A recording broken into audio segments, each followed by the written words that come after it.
Deyirəm ki, getməmişdi ki, niyə qayıtdı cümləsində. Bax, məsələn, vergül deyirlər kitabda. Deyirlər vergül qoyulanda deməli avtomatik nə götürür? Bağlayıcı. Bağlayıcı. Amma biz deyirik ki, vergülə fikir verməməliyik. Bax, burada çünki vergül var. Deyir ki, getməmişdin ki, vergül, niyə qayıtdın?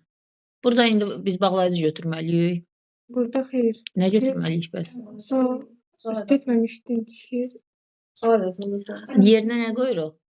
Getməmişdin ki. Axını qoyun da, getməmişdin axı, niyə qayıtdın? Hı. Axını qoyursunuz yerinə. Bəli, mənasına görə getməmişdin ki, həm də görürsən ki, birinci cümlə bitir də. Görürsən ki, bu sual verir. Bəli, məsələn, tabein mürəkkəb cümlədə mütləq növbəti cümlə davam edilməlidir. Düzdür? Məsələn, gəldim ki, davam eləməlisən. Hə. Amma getməmişdin ki, və bunu tək sual şəklində də verə bilərsən. Başa düşdün? Yaxşı, davam edirik kimlə?